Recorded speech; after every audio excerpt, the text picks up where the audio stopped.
Well, hello, here we are. Welcome, everybody that's been waiting. And we're thrilled to welcome you to this presentation today. My name is Kathy Nelson. I'm the CEO and founder of the Photo Managers. If you're new to our YouTube channel, please give us a like and subscribe. That really helps us build our audience and help more people find us, and you'll know what else is going on. And I'm really thrilled about today's topic because, telling stories around photos to me is, I always say, why do we take photos? And I believe we take photos to tell the stories of our lives, right? And you might think about that too. In fact, in the chat, why don't you answer that question, where you're from, maybe joining us, and why do you take photos? What is it that compels you to grab that camera and, well, grab our phones at this point. We don't grab cameras much anymore, but maybe you still grab a camera and snap those photos. What story is it that you're trying to tell? So I'm excited to bring on Angie Turner, who is joining us today to talk about Guided Autobiography. Welcome, Angie. So glad that you're here with us. Angie is a certified photo manager. She's been a member of the Photo Managers since 2018. She is also a legacy preservation specialist and a certified digital storytelling facilitator. She's also certified in photo reminiscence therapy, and she's a passionate advocate for meaningful storytelling, which fits perfectly in. So, and I love that idea. Yeah, those smiles, and sometimes there's not smiles, I suppose, right, as well, like that happens in people's lives, but we want to tell those stories about those photos. So tell us about your background a little bit and what inspired you to start doing this, connecting the photos and stories. Well, I think for me, it's similar to a lot of other people who have gotten into this work. It started with a loss of my own. So I lost my dad in 2015 to esophageal cancer, and he was a natural born storyteller. So, so much so, in fact, that he would tell stories over and over and over again, right? But the sad thing is when I think back about all of these stories that I've heard hundreds and hundreds of times, I can't remember any of them. Which is sad, whether it's age related or just my really bad memory, I don't know. But we didn't document or record any of these stories, and so now they're gone, right? And so for me, I find it's such a regret for me. And that's why something I wanted to go forward with in legacy work is to make sure that I could help people not have the same regrets as me. And so I took, about a year and a half ago, almost 2 years ago, I took a guided autobiography facilitator training course. And it was great because it really forced me to look at my own stories, right? To think about my own stories. And in doing that, instead of worrying about other people's at the time, I had to focus on mine and realize that, if it's the same thing for me, if I don't start recording and documenting my stories, they're going to be gone too, right? Yeah. And so it's not just about photos. It's about connecting the photos and the stories together in order to create a meaningful legacy. Wow, it's hard. I understand what you're saying. In some ways, I think I'm guilty of that too. I tend to focus on other people's stories and forget that I have a story that I'm not telling. I'm sure I do that. And with the guided autobiography, what is like a beginning question that you start with yourself if you're thinking about your own story? Is there some prompts that you used? Well, with guided autobiography, so it was created or developed, I guess, by Dr. James Buren back in the 70s, and he was the founding dean of the School of Gerontology. Okay. At the University of Southern California, if I remember correctly. And so he did a bunch of research and wrote a bunch of books on mental health and aging. And he ended up developing this guided autobiography method of life story writing. And so what it is how it works is guided by a facilitator. You take these prompts and you have a different theme every week. So, there's a basic set of themes, and then you can create as many more as you want past that point. But say the first one would be branching points, let's say. And so we provide, 10 to 12 reflective prompts or questions that people can ask themselves to try to bring out their stories. And so this is great for learning about ourselves and each other. And then it really helps so that we also read them together the following week. Mm-hmm. Right. And so we share our stories with each other, and then we're also we're talking about the stories afterwards. So it's a great way using prompts and themes versus chronological method, which is what I think we find most common. People are writing these huge memoirs and stuff. So it's not really about that. It's about writing the important, capturing the important parts. And we just happen to use themes and prompts to do it. I love that idea that it's theme based, because when I started helping people organize their photos, and my original, so many times I created the ABCs of photo organizing, but part of it was, can you break the rules? And I'd say we live in time, date, order, right? Today's Tuesday in August, and I'm doing this, webinar, and tomorrow will be Wednesday. But we remember thematically. I believe that as human beings, we tend to think in terms of memory is, I think, very like, I'm getting ready to go on vacation. So as I'm in this process of planning a vacation, there's a theme in my life around vacations. Like, I call the kind of trip I'm doing, this is a vacation as opposed to travel. So in my mind, vacation means I'm going back to a place I've been before. I know where the grocery stores are. I know, the packing is easy, and I don't need guidebooks because I've been there before. To me, that's a vacation. Where travel is when, if I was going to go to Ireland or somewhere I've never been, that's a different story, a different way that my brain works. And that's just a theme right there, right? I could talk about that in terms of as a biography, as a question about themes of my life, as opposed to where did you go on vacation, kind of, right? Absolutely. Yeah. And I think it almost, triggers a different part in your brain to be thinking that way. So, there's nothing wrong with chronological by any means. That's great. But this is just another way to access some different memories. And that's what I find a lot of people get from the classes, is that not just from using the themes that they're coming up with things that they hadn't thought of in forever, but also because they're sharing their stories. They're hearing other people's stories, and then they start going, oh, that reminds me of this. Oh, right. Yes, of course. I swear to God, I had that same thing. Like it was. So it also, the group effort also helps bring out more memories than you might have been able to do on your own, for sure. Yeah. How do you find that pairing photos with those reflections helps with both memory and legacy storytelling? I think the biggest thing that I find is that it's similar to some of the theory that we use in the photo reminiscence therapy, in that any additional layers or senses that you can connect to a memory will help you to activate that memory, like in a deeper level, right? So by having the photo and having then the context of the photo, you're much more likely to remember it.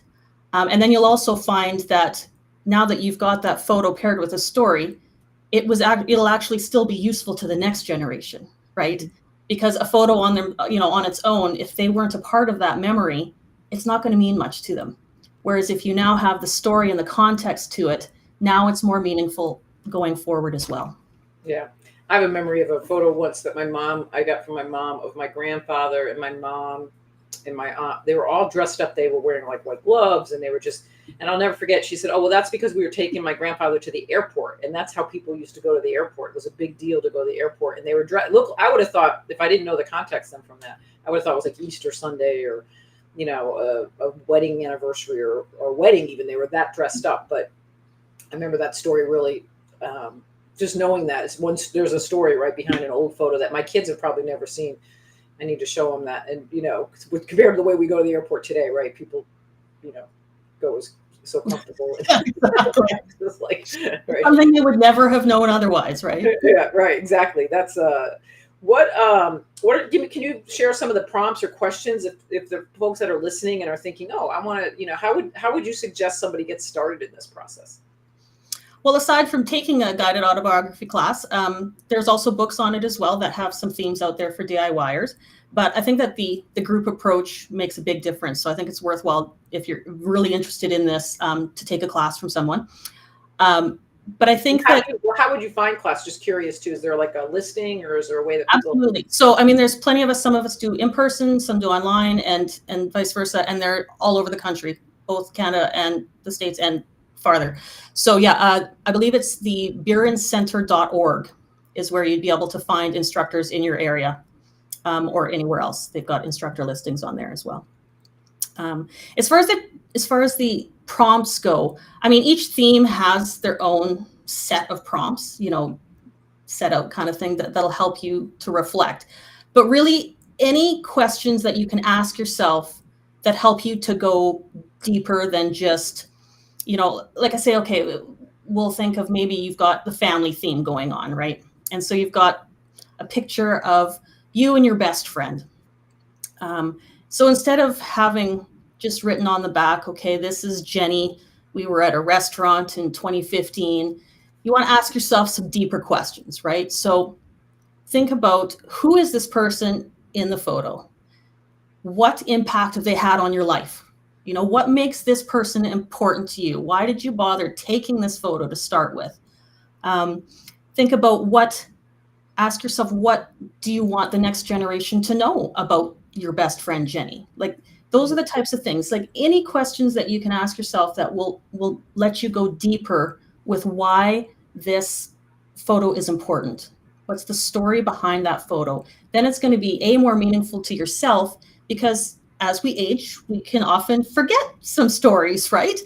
And so that's always helpful, even for yourself. But then going forward for next generations, if Jenny was really important to you and you want people to remember her through your eyes, you need to tell them who she was about, Yeah, So, that's such an amazing. And friendships, it's a funny thing because I think, I'm going on this vacation visit, be with my best friend. I mean, she's been my best friend since forever, it feels like. But my kids know she's my best friend, but they probably don't know that story. And friends, if I lost her, it would be as deep of a loss almost, or maybe even of a sister. It would be similar. But the value of like telling the story of your friends, I think, is really important, because I think in our culture sometimes we don't realize the grief or the loss of a friend is almost deeper than a family member sometimes, right? So that's an amazing, important, just example of like a story that you might want to tell somebody.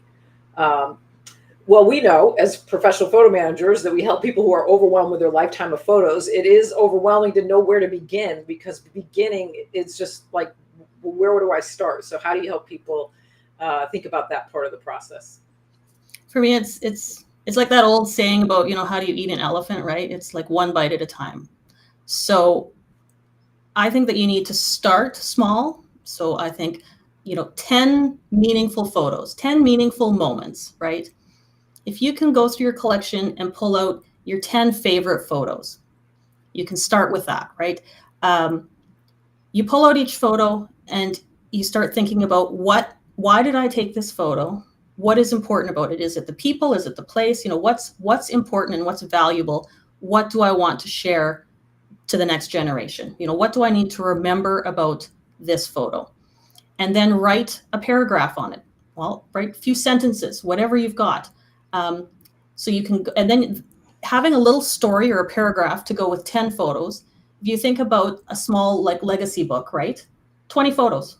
20 pages, sorry. So you got the picture on one page and a story on the next page. You've got an album right there, right? Right. You've got you've got a legacy project right there with simply 10 photos and 10 paragraphs. And that is probably going something like that, whether you make a book or whether it's just written down somewhere and you make the little scrapbook, doesn't matter. But having that, I would imagine that would be more valuable to the next generation than 12 boxes of just photos alone, right? They're going to get more out of that story and know more about you through that than they would through just photos alone. Absolutely. Yeah, no, there's no question. I was thinking about my aunt who passed away, my father's sister, and she promised me that I had all the photos that she had ever taken, and there were no more photos. And of course, when she passes away, we go in the basement, and what are there? A lot of photos, which now I have, which of most people, I don't know who they are, but I just so regret that I didn't push her harder or just go down there with her one day. And just because I know there's my dad and my uncle, and their children and things like that, that I don't, that just for some reason she might've forgotten that she even had them, right? And those stories are never to come back. They're gone. That there's nobody left to ask, tell me something about this. Exactly. And that's the saddest thing. And I think it's important for people that are listening. I think sometimes people wonder, well, does the next generation really care? And I think yes, I say my philosophy is yes. And they may not care for a long time. Maybe it's an age stage thing. Like the older I get, the more I want to know about my grandparents. It's funny, when they were around in my 20s, I loved them, but I was busy building a life. And now at this stage of my life, as I'm kind of almost downsizing myself and those are the people I think so much about. And I think those are the stories I wish I had. So I think, don't think that this work is not going to be meaningful to your kids or the next generation. It may not be today. I'm positive if my 27-year-old walked in and I made her sit down and I wanted to show her all my, like 10 of my favorite photos, I don't think her attention span would last very long. But I know if she's going to be like me, which she probably will be, someday she's going to really wish she had that. But right now, she's just too busy thinking. Absolutely. I mean, my kid's 20 as well, right? And I mean, she actually kind of teases me about this because, because this is so important to me. I said, that poor kid is going to be overwhelmed. She's going to have, between the photos and the written stories and the legacy books. And I said, I've got audio and video recordings. Like, I said, there's no way she's going to forget about me. But right now, it's a joke to her, like she's just like, oh, for God, Yeah, here we go. Rolling her eyes, like, please, like, enough already, right? Yeah. But I know from her having lost previous people that were important in her life already at the young age of 20, I know how she reacted to losing them and how important some of these things were, having the stories, even something as simple as a voice recording on her phone. Those are what things like these got her through the difficult times of losing these people. So I'm thinking, although she doesn't want to admit it, she already knows that someday this is going to be like everything to her. My collection of everything you didn't want to know about your mom. She's going to love that. And she'll be so grateful for it at some day. So yeah, absolutely. No question about it. Also, what are some creative ways people have shared their photo stories with loved ones that you've seen in the work that you've done? I was actually thinking that through, and I wrote a couple down. So, I mean, we've got the bread and butters, which is like the legacy photo books, digital stories, flip books, that kind of thing, right? But there's some other neat ideas I was thinking of with people. There's a legacy wall. So taking these photos with the stories and framing those together. And having walls with the stories along with them, which is kind of neat. Or I've seen, doing the same thing with, say, cards. So having, cardstock or whatever, having the photo on the front and you flip it open and you've got a story inside. And those are great for like conversation pieces, right? People come into your house and they see all these stories. They want to, so they're learning about you and they're asking questions and it stimulates more connection, right? Because then they start talking about their stories and it's all about the connection. Family storytelling events, right? Like, I know that sounds silly and over the top, but even just having something like Legacy Wall or these cards can stimulate people sitting around as a family and sharing these things. Again, more connections, right? Something else I was thinking of, there's a calendar. So each month you've got a photo and a story, right? Yeah. And then you've got a lot of people keep calendars anyways, right? Because they've got events on them. So why not have that added layer? So yes, you've got these particular dates on events that happened that you wanted to remember. So now you've got photos, stories, and events all in one neat little calendar, right? What else? I was thinking a family website is another one where people are putting them together. So you can have, families, private websites or whatever, where people can put up their photos with some stories that they can keep private within the families, or galleries like Memory Keeper. I've mentioned them before in other things as well. They're great because you can upload the photos, you can narrate the story, or you can write out a text story, and you can each interact with those stories. So if it's a private gallery for a family, then they can each put their stuff up, and then you can also add, but I remember this happened as well that time, right? Or are you sure that's that kind of thing, where you can actually interact too, which I think is great. I think that's important because it's funny. My husband is he just left me a message, so he just spent a week with his sister who's writing their family's story as siblings, and he said it's like we had two different childhoods.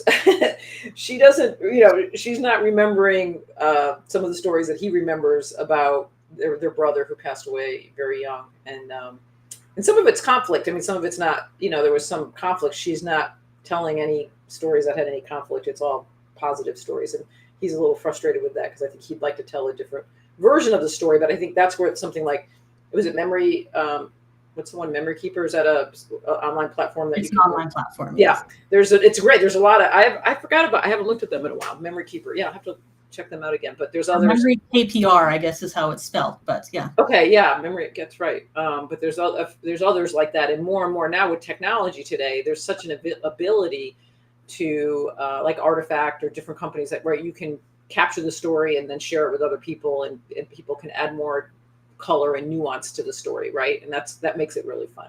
Well, even because I was thinking ahead while I was doing my guided autobiography class, so I would write my 2 pages, and then I would call up my family, and I'd say, okay, this is what I'm going to share next week. Do you have anything that I'm not remembering that you want to add to this?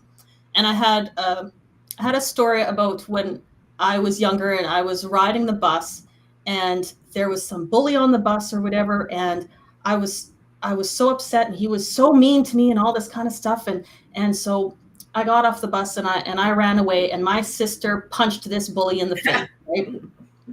And so I had this whole story written up about this event.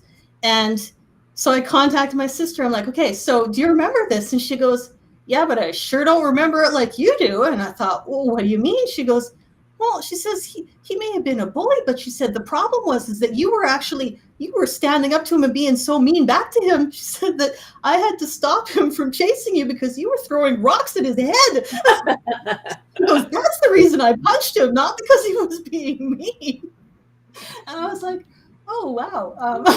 So it's great to have people add to your stories too, because again, we remember them how we remember them, but that might not necessarily be how everyone remembers the story. So that's amazing. Another thing I was thinking about when something I did when I was doing scrapbooking.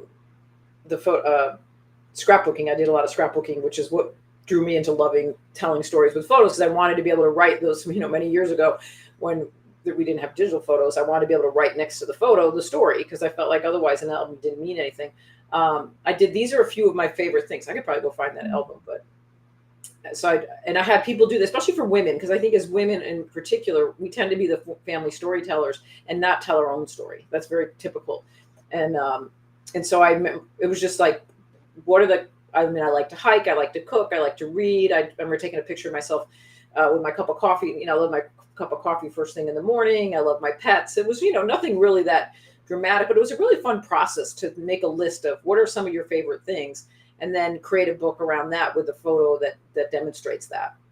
Right. So it doesn't have to start with a photo. It can start with a story, and then you find the photos that represent what you're talking about. Yeah. Yeah. Another one is an ABC photo book or album for like a child, where these are the, A is your Aunt Mary, or B is bath time, or C is, I have those for my kids that I still have, and I've made them for my great niece and nephew at this point.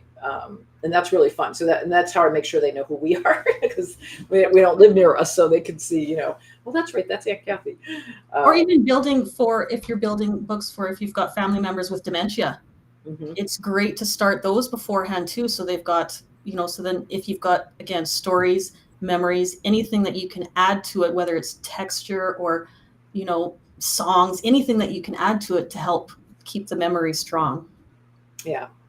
So if somebody's listening and they want to go deeper into legacy storytelling, what opportunities do you offer to support them?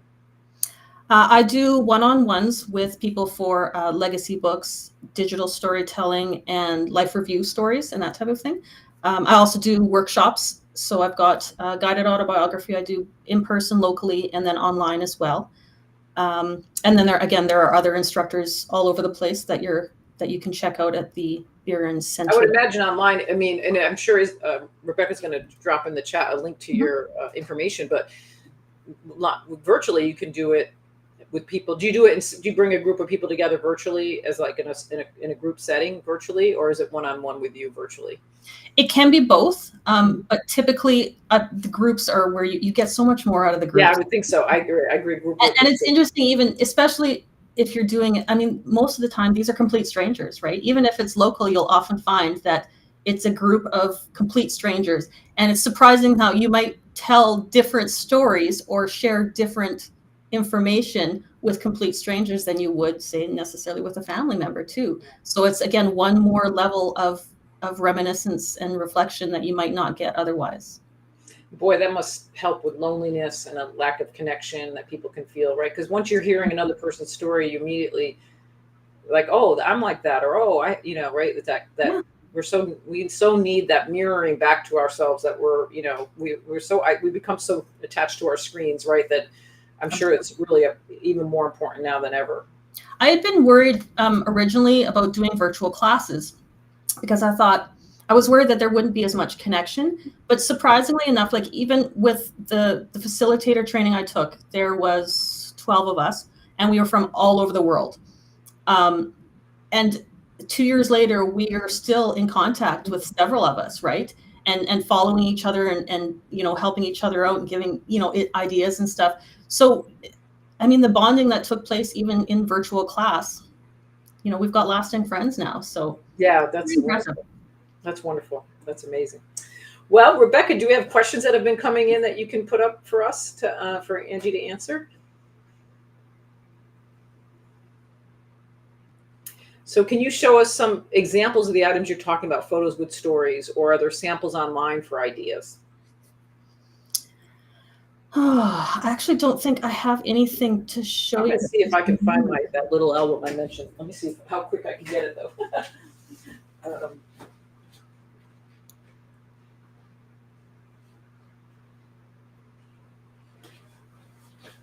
Okay, I impressed myself. I can't believe I did that. This is so old. This is a long. These are a few of my favorite things.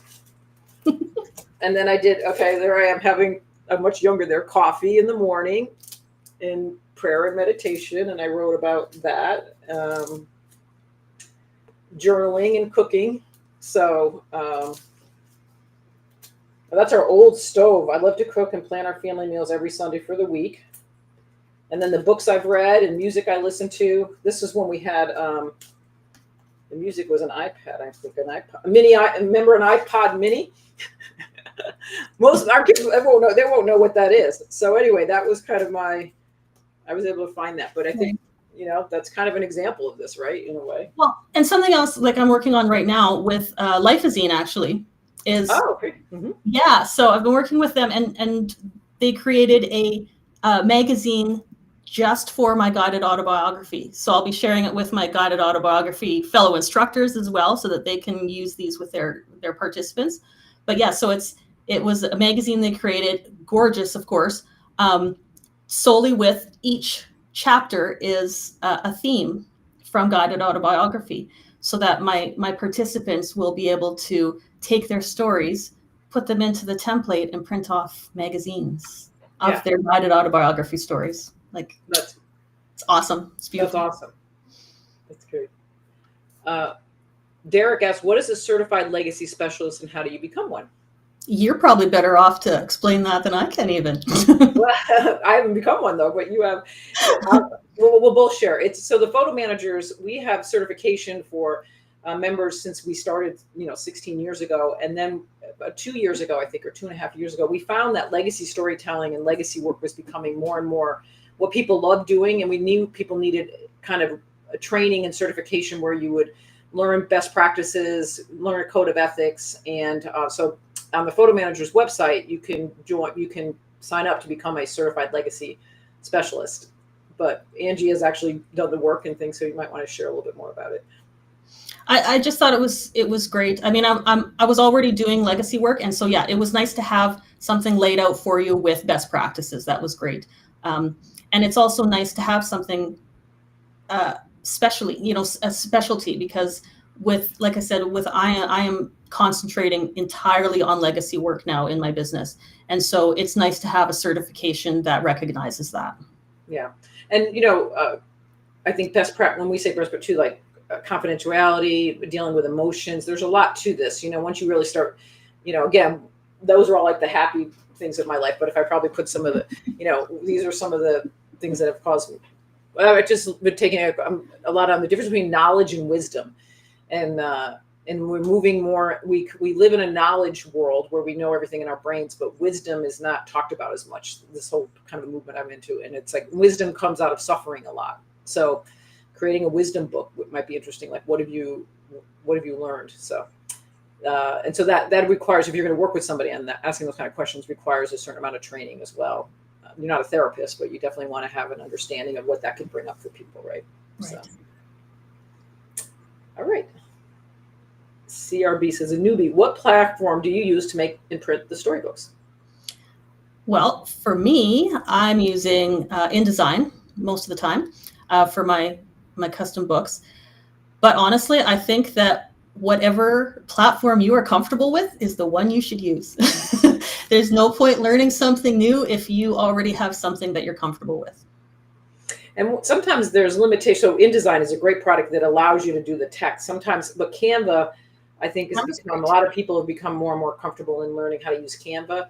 And trying to think whether there's other software programs that come, like Blurb, I know is a photo book company that has the ability to add the text. Sometimes there some photo book companies, strictly photos, and they don't really leave you a lot of room for the text. You got to kind of do a little digging to find that. Absolutely. Yeah, I'm working on a workshop to help people, again, turn their guided autobiography stories into either photo books or magazines. And the magazine is a great idea. Yeah, that's like Lifezine. That's a great, maybe we can put them in the chat as well. They're a great company. It's like creating, it's more like a magazine style.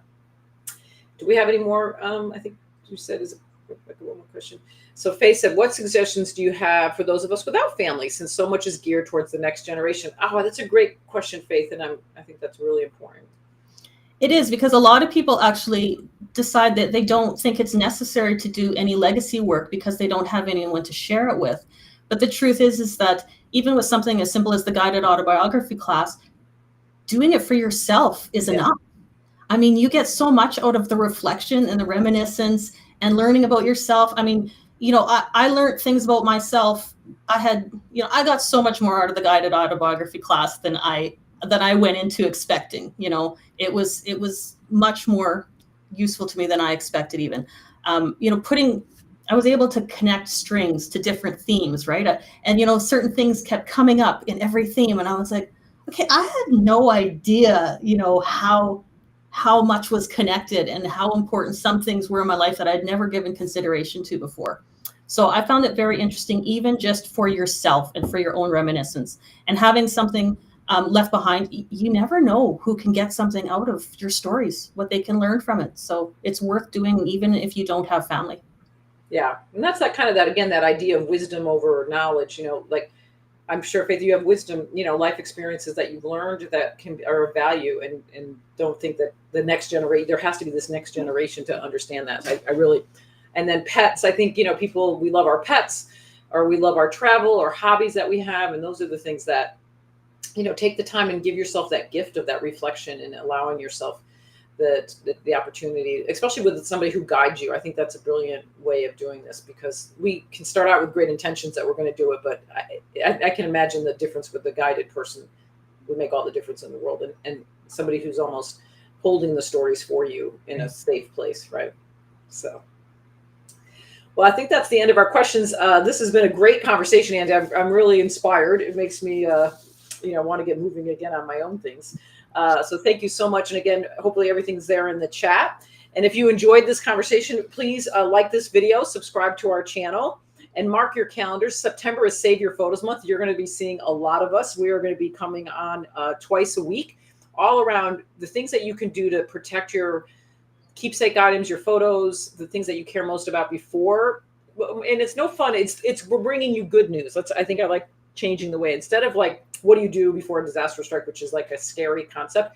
We have really great tips and ideas, things that you can do so that if something does happen, you're not at risk of it. Because we know today it's really cloudy here because I think it's the smoke from the Canadian wildflowers are here in Connecticut. And so I know, there's wildfires, there's flooding, there's all these crazy things happening. And so we don't want to lose those family stories and those family photos. So Save Your Photos Month is all about that. So we'll be back quite a bit. You can click on the link to register for free reminders. And other than that, thank you so much, Angie, for joining us today. Thank you for all of you that were here with us, and have a great day. Bye, everybody.